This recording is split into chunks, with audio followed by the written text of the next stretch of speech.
significado de lo que es termorregulación, la temperatura del recién nacido. Ustedes, si recuerdan algo de termorregulación en la carrera médica, lo podrán asociar de repente a hipotermia, ¿no? Enfriamiento, en algunas circunstancias específicas, pero después no hay problema. En cambio, en neonatología sí es relevante lo que es la termorregulación. Entonces, vamos a ver lo que es la termorregulación. Decirles que el gran riesgo de hipotermia, que es lo que nos va a preocupar en la etapa neonatal, son los prematuros de bajo peso al nacer, los que pesan menos de 1500 y los neonatos pequeños para edad gestacional. Son poblaciones de riesgo. También los neonatos que requieren reanimación prolongada, aquellos con hipoxia. Neonatos con infecciones, con problemas cardíacos, neurológicos, endocrinos, quirúrgicos, aquellos defectos de la pared en los cuales la pérdida de calor es acentuada. Si ustedes ven, son habitualmente todos los pacientes que se hospitalizan. Ellos tienen a ser riesgo de hipotermia. También neonatos con hipotonía debido a problemas con medicamentos. De acá viene una pregunta que probablemente tenga una respuesta en las prácticas que vayan a realizar en neonatología. Ustedes ven que los neonatos hospitalizados están dentro de ¿qué? Incubadoras. Es justamente este el motivo. Es una población de riesgo para hipotermia. Ahora vamos a ver por qué. Conceptos que tendrían que llevarse importantes. ¿Cuál es la temperatura normal del recién nacido? 36,5, 37,5. Clasifica como hipotermia leve entre 36 y 36,4. Si ustedes dejan a un prematuro después de nacer en una cuna sin incubadora, les aseguro que van a tener valores de temperatura por debajo de 36,5, porque no va a poder regular temperatura. También se clasifica en hipotermia moderada, hipotermia severa, como ven, pero el valor normal es 36,5 a 37,5. Y acá tienen que recordar algo que probablemente ustedes ya lo deben haber escuchado, que son los mecanismos de pérdida de calor. Tenemos mecanismos de pérdida de calor por conducción, proveer superficies de contacto caliente, por convección, incubadoras de doble pared. Entonces, ¿qué cosas son superficies de contacto caliente? Por ejemplo, las mantas, las sábanas que tienen los recién nacidos deben ser precalentadas, sobre todo al momento del nacimiento. Y la convección se evita a través de incubadoras de doble pared. Ahora las incubadoras modernas tienen doble pared. Por evaporación, secar al bebé cuando el bebé está húmedo después del nacimiento por el líquido amniótico. Se humidifican los prematuros para que el ambiente esté húmedo, y la pérdida de calor por radiación a través de calentadores radiantes o tener caliente la habitación. Entonces, esto explica por qué los bebés necesitan mantas precalentadas para el nacimiento, por qué utilizan incubadoras, por qué después de nacer se seca el bebé rápidamente y por qué habitualmente las unidades de neonatología son calientes. Explica la intención de evitar las pérdidas de calor. Esto es una gráfica para que entiendan más o menos lo que es el tema de la hipotermia, ¿no? Producto de la hipotermia va a haber vasoconstricción pulmonar, un incremento de cortocircuito derecha a izquierda.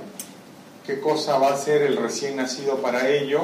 Va a tratar de incrementar los movimientos para evitar la pérdida de calor. Por ejemplo, un prematuro no tiene el tono suficiente para poder tener este mecanismo compensatorio y por consiguiente va a ir hacia la hipotermia. Luego se genera un metabolismo de la grasa parda. Es otro problema con los prematuros y los pequeños para la edad gestacional, que no tienen grasa parda adecuada. todo esto, la vasoconstricción pulmonar y el metabolismo de la grasa parda van a producir algo que se llama incremento de consumo de oxígeno. Entonces, ¿cuál es el problema cuando un paciente tiene hipotermia?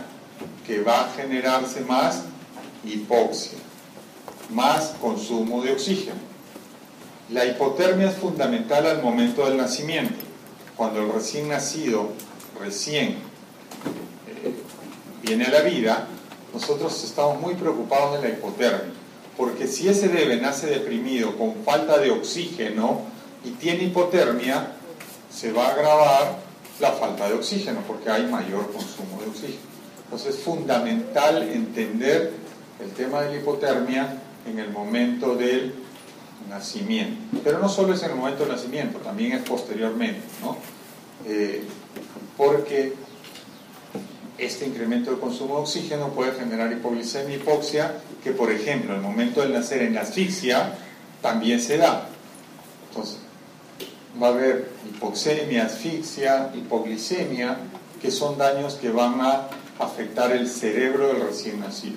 Entonces, cuando el bebé nace deprimido, mal, no solamente tengo que preocuparme de reanimarlo para evitar que le falte oxígeno y haya daño de la célula, sino también tengo que preocuparme de la hipotermia, porque agrava esta situación.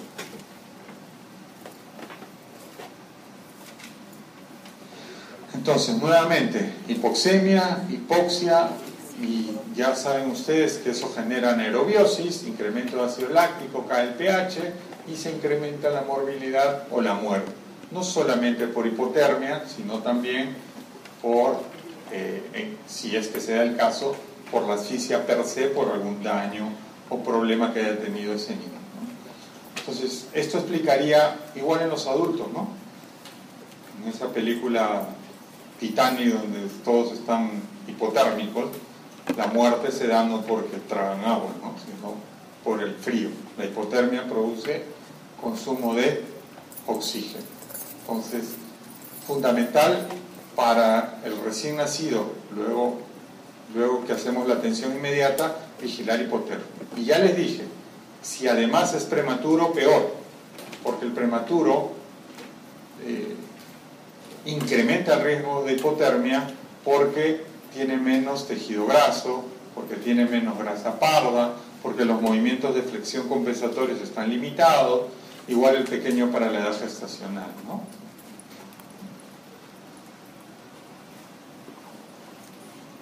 Ok, eso era rápidamente lo que es la termorregulación. Otra cosa, si la hipotermia es dañina, la hipertermia también va a generar problemas en el neonato. Ese no es ahorita el tema, pero no porque el recién nacido necesite un cuidado especial con la hipotermia, voy a ponerle un sobrecalentamiento o un exceso de temperatura. Lo ideal es que cuando ese bebé nazca tenga un medio óptimo de normotermia, evitando la hipotermia.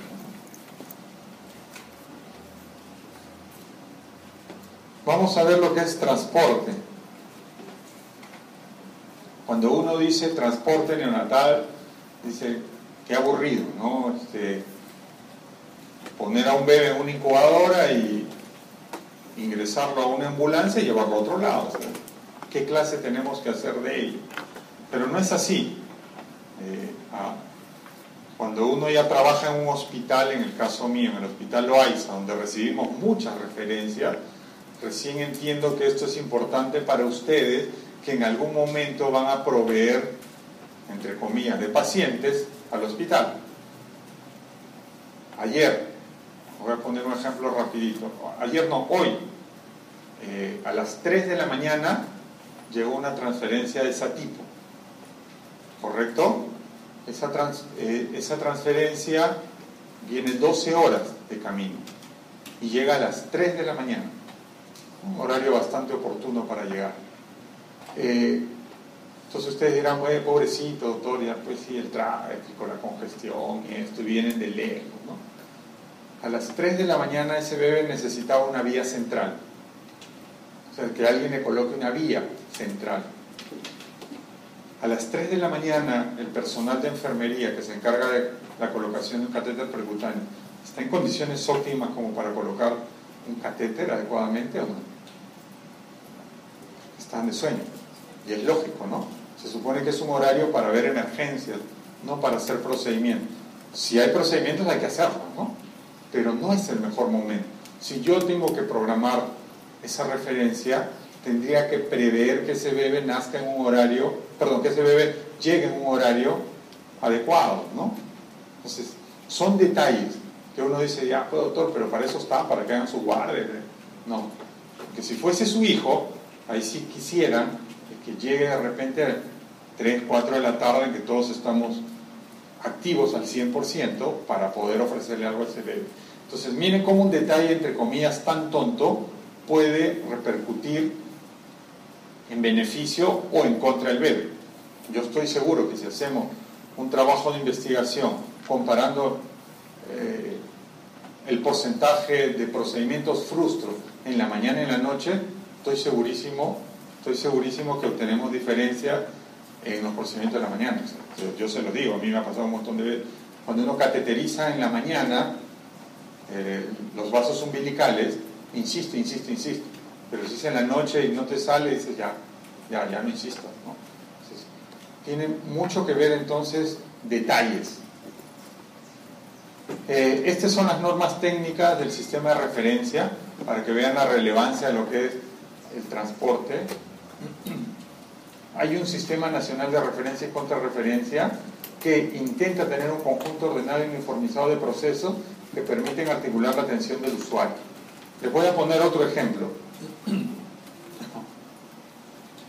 Si yo tengo un paciente en estado absolutamente grave, digamos que requiere un FiO2 al 100%, que requiere ventilación mecánica, que está con acidosis metabólica, que tiene hipoglicemia, que tiene hipotermia porque pesa 900 gramos, ¿será conveniente en ese estado de gravedad transferirlo?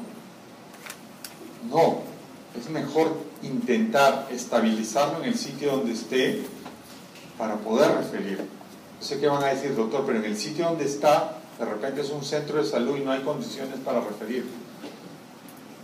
Por lo menos hay que intentar, no sé, colocarle una vía, por lo menos hay que tratar de mejorar la oxigenación, que venga un personal competente para referirlo. Esa es otra clásica, ¿no? Hace una semana llegó otro paciente referido,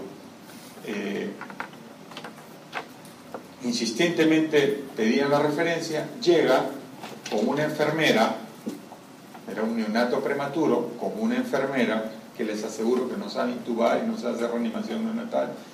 Le preguntamos datos del bebé y ella nos contestó, yo no estoy a cargo de ese bebé, yo estaba en sala de operaciones y dijeron, ¿quién quiere ir a Lima?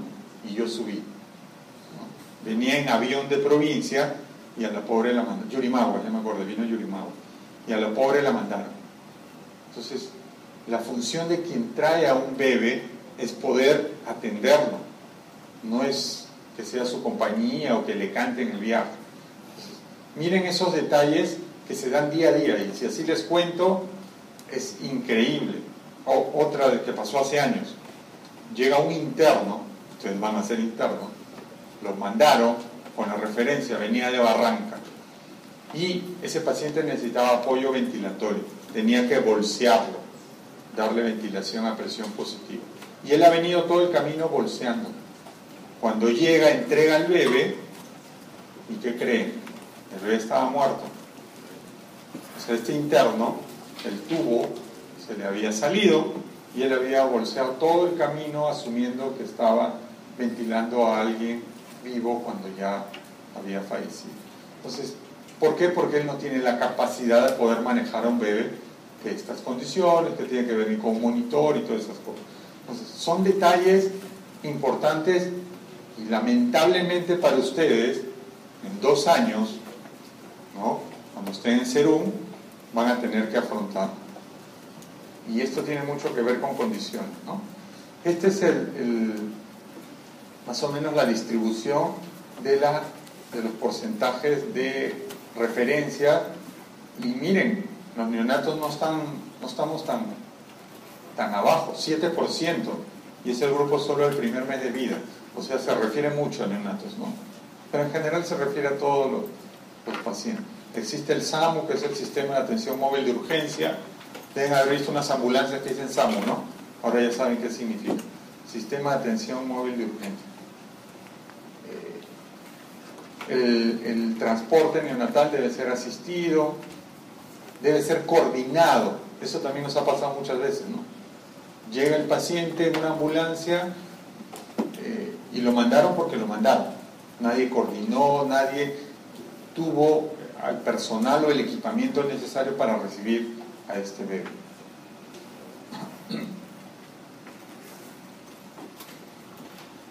Entonces, ¿qué es un transporte primario?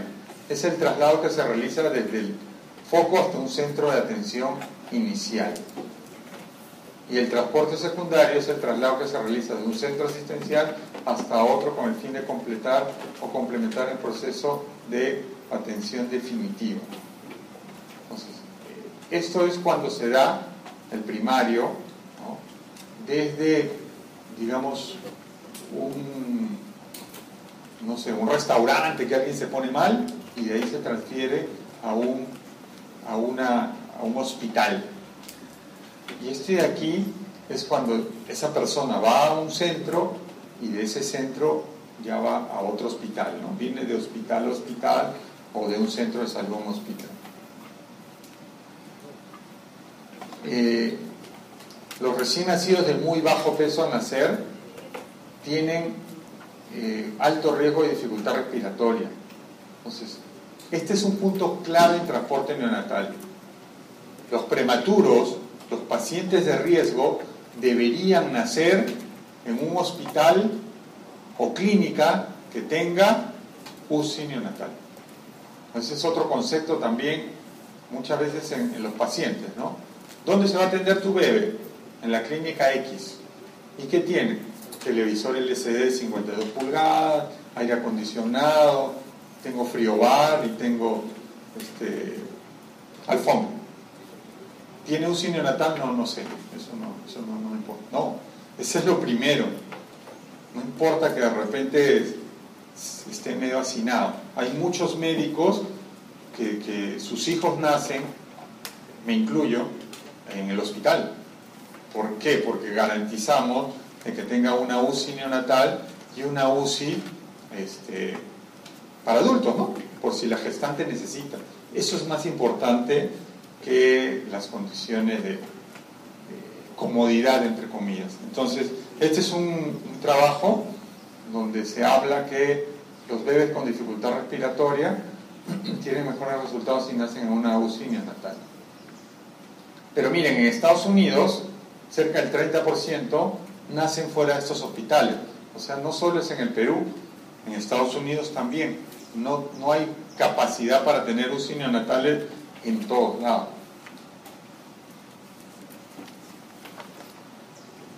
Tener un equipo de transporte disminuye la morbilidad y mortalidad neonatal cuando nace en un hospital sin unidad de cuidados intensivos. Entonces, si van a nacer en una institución que no tiene UCI, por lo menos que tenga un transporte óptimo y adecuado, ¿no? Una ambulancia, un equipo que se encargue de referir al paciente. Respecto al transporte neonatal, la primera ambulancia del prematuro fue en 1920. ¿No? Se utilizaban estas incubadoras. ¿Cómo harían para cargar? Porque son absolutamente pesadas.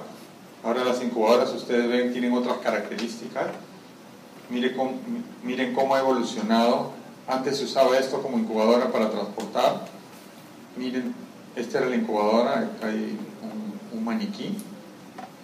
Muy pesadas. No se veía el bebé, nada, porque todo estaba cerrado. Así se transportaban. Esta era la ambulancia, entre comillas. Y ahí se transportaba un bebé. Siempre con el tema cerrado por la termorregulación. Entonces, es hasta juguetes de transporte. Y miren ahora, ¿no? Esta es nuestra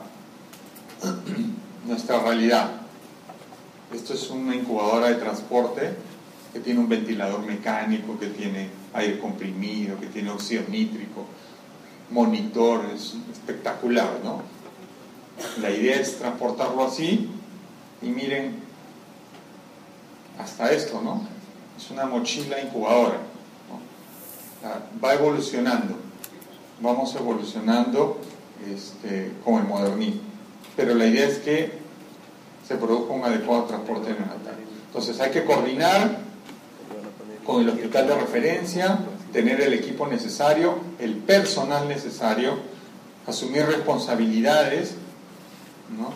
Tener protocolos de manejo durante el transporte, tener una incubadora de transporte. Al Hospital Loaiza la primera incubadora de transporte ha llegado hace 7, 8 años recién, imagínense. Antes no, antes se transportaba en una cunita, se ponía bolsitas de agua caliente y una frazada, así como la prehistoria. Ahora ya tenemos incubadoras de transporte, con monitor y todo, ¿no? Equipo de reanimación, a nadie se le va a ocurrir transferir un paciente sin un equipo de reanimación, pero no solo el equipo, sino que alguien que lo sepa usar, ¿no? Ahora nosotros en el Loaiza, para transferir un paciente va el médico, el neonatólogo, en todo caso el residente, pero que esté entrenado en intubación, y una enfermera. Obviamente ya no van internos, ya no van técnicas, tiene que ser la enfermera que canalice una vía, que maneje medicamentos, y el residente o asistente que sepa manejar vía aérea. Porque como les digo, transportarlo es para ayudarlos y en el camino hay problema, no para acompañarlos. Y hay varios protocolos de estabilización durante el camino. A mí me gusta mucho el stable, que es protocolos americanos, lo creó una enfermera, de acción durante el camino del transporte.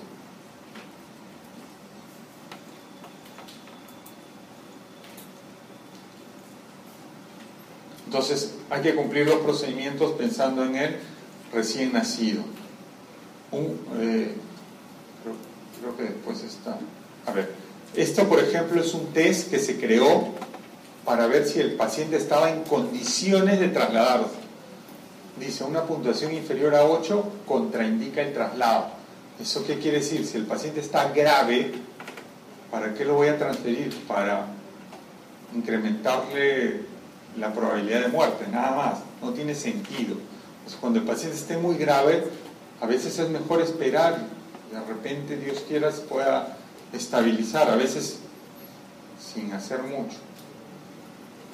Este es el stable que le decía, es un programa educativo para reanimación y el transporte.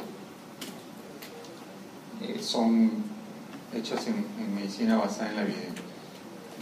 Si alguien quiere leer un poco más, puede revisar en detalle lo que es el stable, pero significa eso, ¿no? Durante el transporte garantizamos carbohidratos, evitamos hipoglicemia suministrando glucosa.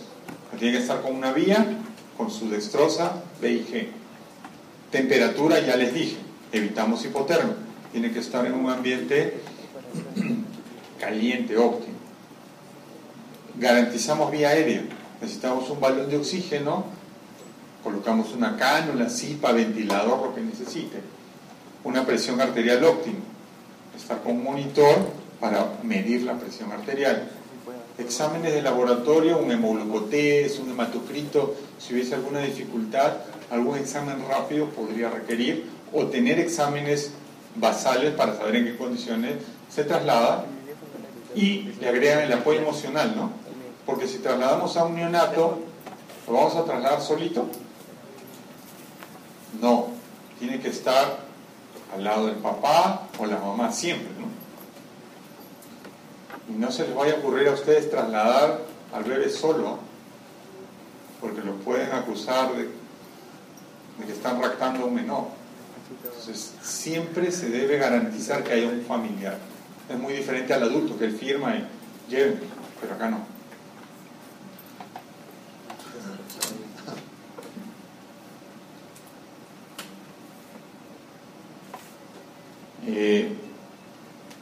Hay un tema final en lo que es transporte. Siempre se menciona.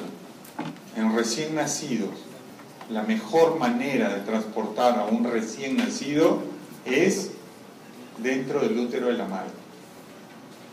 Entonces, si hay un recién nacido que requiera transporte, hay que intentar transportarlo antes que nazca. Es decir, transportar a la gestante. ¿Por qué? Porque si ustedes tienen a la mamá de riesgo, digamos, ese bebé por ecografía va a pesar 1 kilo, y dicen, no, hay que hacer la cesárea, hay que atenderlo, y ya luego transporto al bebé, ese bebé tiene más riesgo de morbilidad y mortalidad que si trasladan a la mamá y la operan en el centro, donde sí hay condiciones de atender al bebé. Entonces, esa es una de las reglas en la neonatología. La mejor manera de trasladar a un recién nacido es en el útero de la madre.